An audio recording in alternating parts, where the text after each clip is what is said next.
Verse John 2 and 20. You going? Verse 34. And therefore I say unto you, O ye heathen, which is our people, Right. that hear and understand. Right. Look for your shepherd. Okay. He shall give you everlasting rest. Right, and that's what the Israelites are supposed to do, is look for their shepherd. Who's the shepherd? The shepherd is who the world called Jesus Christ. That's why he's coming the second time. The reason why the Lord is coming the second time, to regather those that were scattered. Okay, and who was scattered of the lost sheep? The house of Israel. The so-called black, so-called Latinos, Native American Indians. He didn't come down on the earth to save an entire nation of people. Or every nation of people. He came to save the elect of the nation of Israel. Okay, look at 1 John 2, I believe this where it speaks about whosoever love of the world. Let me finish this though. Go back to that one verse where it speaks about flee away from the world. Yeah, I'll read it on. It says, no, I want you to go back to that exact verse, brother. Verse 36. Yeah. Flee the shadow of this world. Right, so that's the key component, is to flee the shadow of this world. Meaning you gotta do away with everything that you've known of this world, all right? And you gotta come away from this society, okay? Because when you're dealing with this world, that really just means you're a bug out, man. Because most of these people are bug outs. So if you of this world, you're a bug out, man. All right, you gotta get back in your right mind. Go on, brother. They say, Yeah, I'll let you do that. receive the joyfulness of your glory. I testify my Savior openly. Right, I testify my Savior openly. Ain't that what we doing? That's what we doing. We're testifying of our Father, or our our shepherd openly. IUIC ain't doing that. And we embrace the name. We exalt the name, Yahawah, and his son. The Father's name is Yahawah, and his son's name is Yahawah. And we boldly proclaim that in the midst of the streets. Okay? And even in the secrets, we also pray that name, Yahawah. Yahawah Bahashim Yahawah. Alright? So read that. Right, this is 1 John 2 and 15. Yeah. Love not the world, neither the things that are in the world. Right, so we're not supposed to love this world, man. You understand? And this is what is of the world, foolishness. An embarrassment of the so-called white race. That's what all of this is all about. Alright, and they're drunk as hell too. You understand? They have nothing else to do with themselves. It's a Saturday night and they're drunk to hell. Alright? And this is the thing, and this is what further solidifies what I'm saying.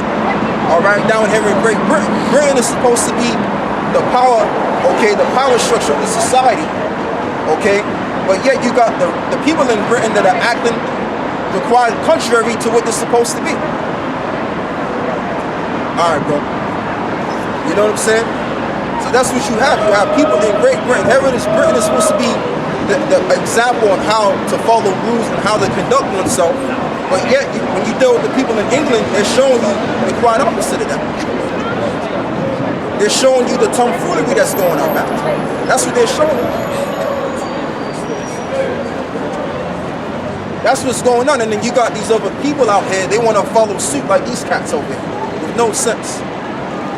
Okay?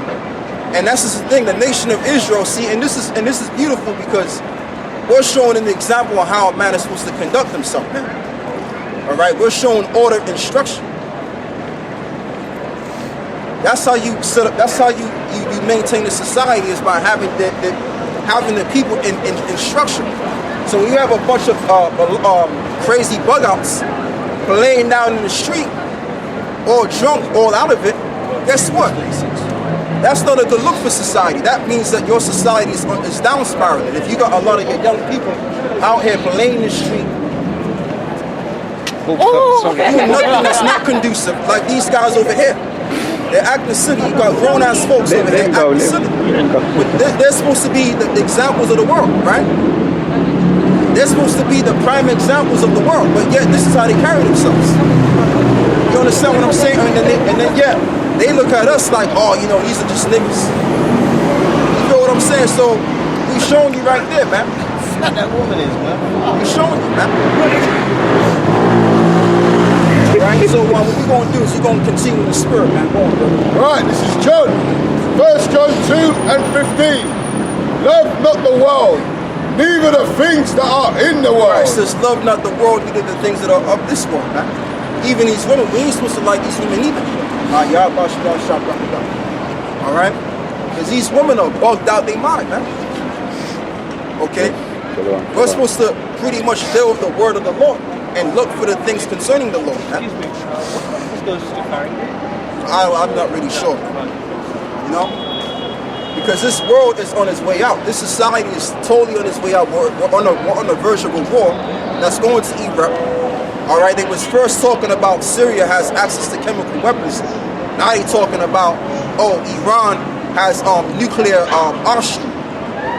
All right, that's the new thing they're talking about now.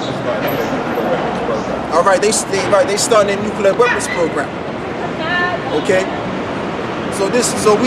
People thought that the Syrian thing was just, it was going to last for a period of time and they was going to talk about it no more. But now they're talking about going into Iran now, striking Iran. All right? So, this war is still ongoing.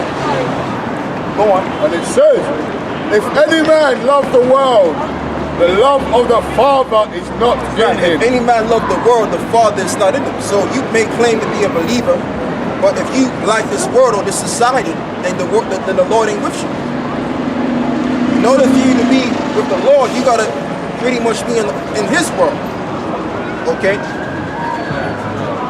That's what you're gonna have to do. So I think we're done on that, brother. I want you to get me Isaiah 42, verse.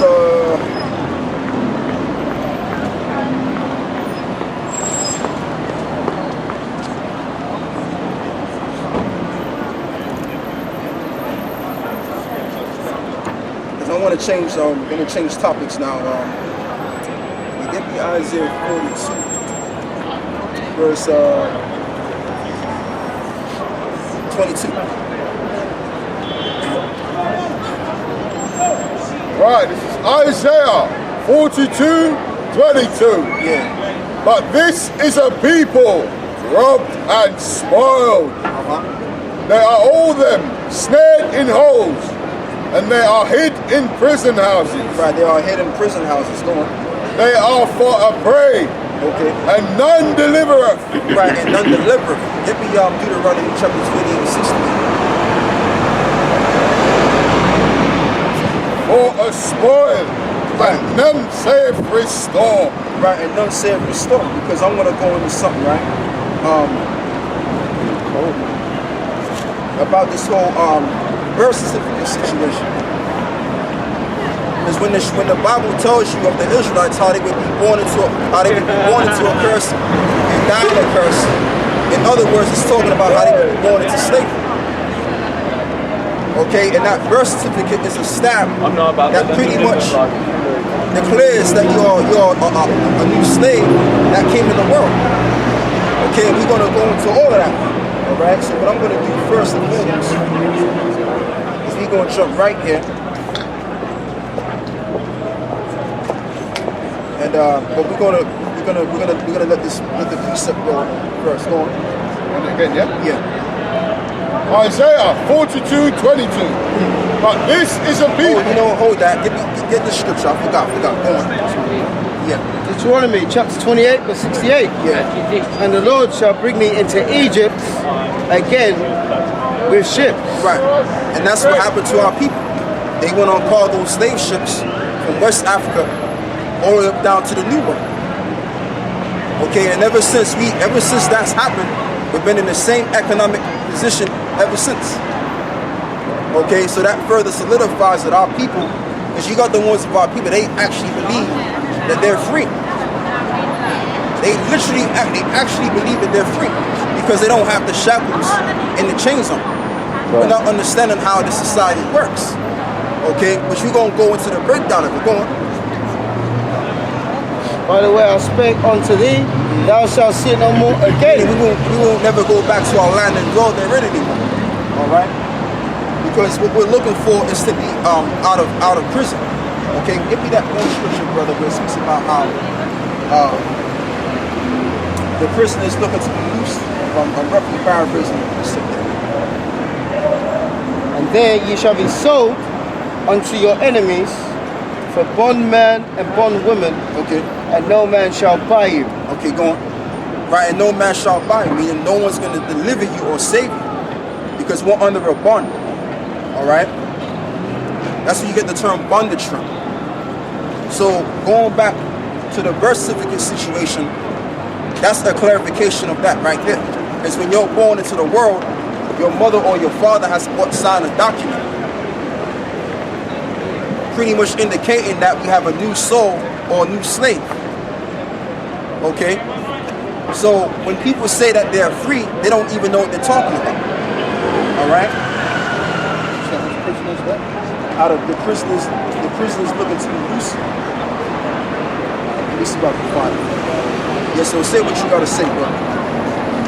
That's the reason. That's one of the main reasons why so-called European made football league and what's it called? Basketball leagues and this league. See, I notice when them, what are they called? Are they called traffic cops or whatever they are now? Community police officers. Yeah. When they go past, they have to say something rather than just walk by and just say good morning. But because they look at us as niggas, they have to stop. They have to look back. Do you know what I mean? That's our life, man. So why would you want this cycle to keep going on? All right. But we had that Stephen Lawrence documentary. One of my neighbors said, "I'm never deleting that program from his skybox, man, because it made a profound impression on him." But the biggest message you should get from that documentary is that they hate you, man, to the point where he had a plaque that commemorated his death, and they vandalized it, man. What? Salaki, I'll get back to you. You gotta have the spirit of Satan on you to vandalize a memorial of someone that died because of the color of their skin, man. And that's the reason why 2/3 you're gonna lose, because they're not in that right mind. Remember, we did that sit down. His brother here said Esau's at war with you. He is at war with you, but you don't know that he's your enemy. You want to love your enemy, and you don't know what's going on. So when the slaughter comes, it's going to be swift. You know what I mean? That's what I'm saying. You can't show a race more hate than they have, man. But yet they still are looking for some glimmer of hope that the so-called white man will change his ways. He can't change, man. Ask them. Ask them right now. Do a survey like Brother Deward would say. They can't change, man. All right. That's why. That's why when I'm speaking to them, and you look at each other, you notice these crackers can't look you in the eye for long, man. Right. They gotta be looking down. Yeah, they can't look you in the eye for long because they hate you, man, and they can't put on that pretense for so much longer, man.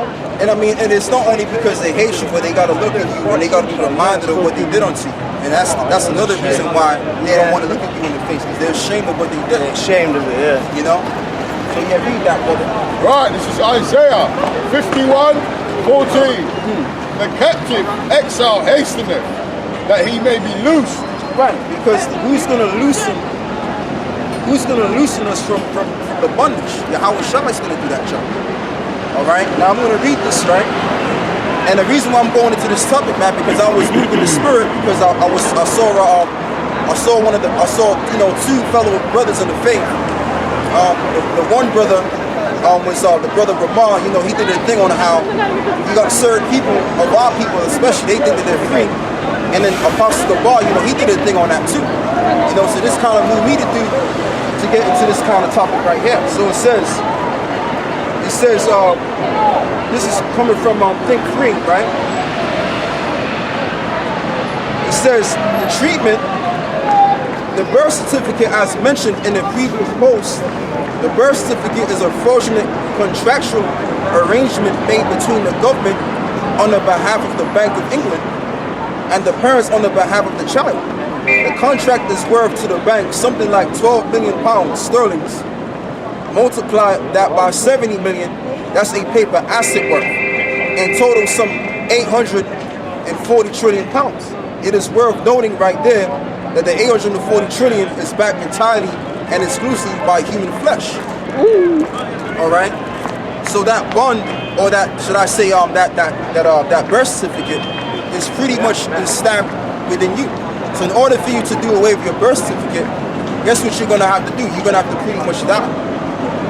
All right, and that's why if you understand something, okay, if you murder somebody in this society, you're gonna go to jail, not because you've actually, taken a life, nah, because what you've done is you've pretty much what's the word I'm looking for? You pretty much killed a person that was paying taxes.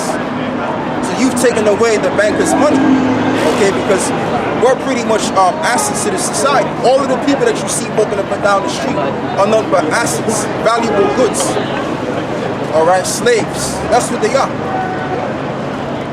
And that's why you gotta pay taxes. All right, which I'm gonna go into that later on. Because if you are not a slave and you're on your own sovereignty, then you would have access to your Lordal title, which the Queen of England has access to their Lordal title. And when you have ownership of a so-called ownership of a house, and you don't have to make furthermore payments on that, okay, that means because you truly have ownership of that thing. All right. So I'm gonna read some more of this. This is it says that's you, me, your parents, your siblings, cousins, aunts, uncles, grandparents, sons, daughters, nephews, and nieces, anyone with a UK birth certificate in particular, and even those who have gained permanent right of residency in the UK, or assets to the bank. All right? So when you look up the word asset means a valuable good. So all of the people are nothing but valuable goods to the bankers. Okay, how are you valuable? Because you gotta go work, right? You gotta pay taxes. And your tax paying money goes back to the same people. Alright? So really when you're born into the world, you're really born as a slave. Okay, you're born as a slave, man. Alright, that's the hardcore reality. You're not born free. You have free will and all of this shenanigans. That don't exist. The minute your mother or your father signs that birth certificate, that stamp, and your name written with all caps, that's an indication that you're just a new slave being born into the world. So now what we're going to do is we're going to go back to the precept, okay, dealing with the nation of Israel. Go on, brother. Yeah. Isaiah 51:14. Yeah. The captive exile. Right, the captive exile. Go on. Hasteneth, that he may be loosed, and that he should not die in the pit. Right, that he shall not die in the pit. Hence you get the term system from. The word system means pit. So we're under a system. All right, and that we are looking to be exiled. We're looking to be out of the pit. Read that verse again. Right, and it says, the captive exile hasteneth, that he may be loosed, and that he should not die in the pit. Right, because we're really the royals in exile in prison. Okay, we're in what you call a prison house. When you watch the film Matrix, okay, Keanu Reeves is sitting down in the chair along with Lauren Fishburne, right? And Lauren Fishburne is telling Keanu Reeves, look, you're in a prison that you can neither see, taste, or touch. All right, and that's exactly what the society is. It's nothing but an invisible prison. Okay, but in order for you to see that, you have to be aware of the breakdown of the society. You have to be aware of the makeup of the system, on how it traps the people. Okay, go on. And it says, nor that his bread should fail. Right. And it says, but I am the Lord thy God, Yep. that divided the sea, whose waves roared. The Lord of hosts is his name. Right, so that's it on that. So the point of the matter is we're looking for the Lord to deliver us out of this bondage. Okay, although we don't have shackles and chains, okay, but we're in bondage under the system because we're under their jurisdiction. Okay, now when you look up the land of England, okay, the land of England and Wales, basically all of those lands are, in terms of the allodial title, go back to the Queen of England. So when you're in their land, pretty much you're nothing but objects or servants in that land. So let's just say if you buy an apartment or you buy an actual house somewhere, guess what? Your Lord is gonna make further payments on the house, and I'm gonna further show you that. Because if you have to make further payments on a house that you own, that means you have no access to the allotted title, the true ownership of that household that you are. Okay.